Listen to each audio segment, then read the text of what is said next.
పోలిపాడ్యమి అనగా కార్తీక అమావాస్య మరుసటి రోజును పోలిపాడ్యమి అంటారు. ఈ రోజు నుంచి మార్గశిర మాసం ప్రారంభమవుతుంది.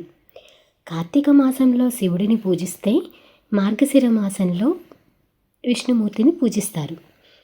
అంతేకాకుండా పోలిపాడ్యమి రోజున మహిళలు, యువతులు అరిట డొప్పల్లో దీపాలు వెలిగించి నదులు, నీటి కొలనుల్లో, చెరువుల్లో పసుపు కుంకుమలతో కలిపి వదులుతారు.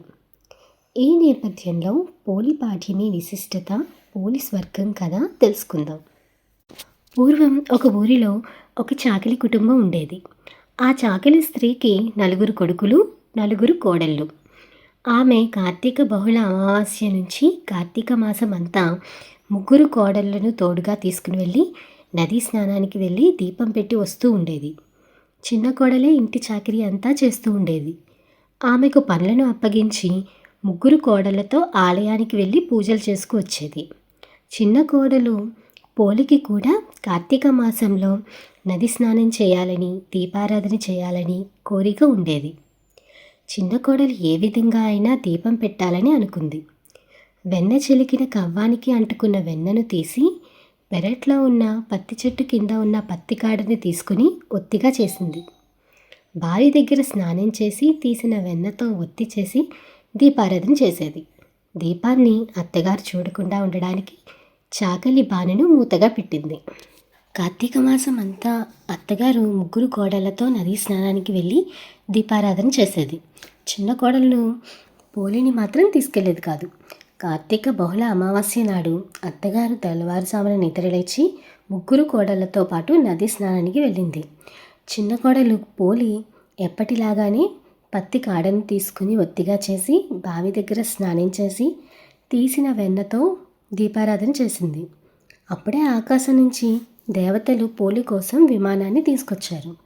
పోలి ఆ విమానాన్ని ఎక్కి స్వర్గానికి వెళ్ళింది. ఆ విధంగా వెళ్ళడం చూసిన మహిళలు ఆశ్చర్యపోయారు. అత్తగారు, 3 కోడళ్ళు పోలి స్వర్గానికి వెళ్ళడం చూసి ఆశ్చర్యపోయారు. వారు పోలితో పాటు స్వర్గానికి వెళ్ళాలి అనుకుని పోలి కాళ్ళు పట్టుకునే ప్రయత్నం చేశారు. అప్పుడు విష్ణుమూర్తి ప్రత్యక్షమై, చిన్న కోడల్ని వదిలిపెట్టి మిగిలిన 3 కోడళ్ళని మాత్రమే తీసుకుని వెళ్ళి పూజలు చేశావని అన్నారు. కానీ ఈమె ఇంట్లో దీపం పెట్టుకున్న భక్తి శ్రద్ధలతో పూజించింది. అందుకే పోలిని స్వర్గానికి తీసుకెళ్తున్నాను అని చెప్పారు. మిగిలిన వారిని వారు చేసిన పాపాలకు గాను శపించారు. ఈ విధంగా భక్తి శ్రద్ధలతో దీపం పెట్టి పూజించిన పోలి స్వర్గాన్ని చేరుకుంది. ఈ కథను విని అక్షింతలు వేసుకున్నట్లయితే కార్తీక మాసం అంతా పురాణ పఠనం, శ్రవణం చేసినంత ఫలితం కలుగుతుంది అని మన పెద్దల నమ్మకం. అప్పటి నుంచి మహిళలంతా పోలిని తలుచుకుంటూ కార్తీక అమావాస్య మరుసటి రోజు తెల్లవారుజామున అరటి డొప్పల్లో ఒత్తులను వెలిగించి నీటిలో వదులుతారు. కార్తీక మాసంలో ఒక్కరోజు కూడా దీపాన్ని వెలిగించలేకపోయినా కనీసం పోలిపాడ్యమి రోజు 30 ఒత్తులను వెలిగించి నీటిలో వదిలితే కార్తీక మాసమంతా దీపారాధన చేసిన పుణ్యం కలుగుతుందని కార్తీక పురాణం చెబుతోంది.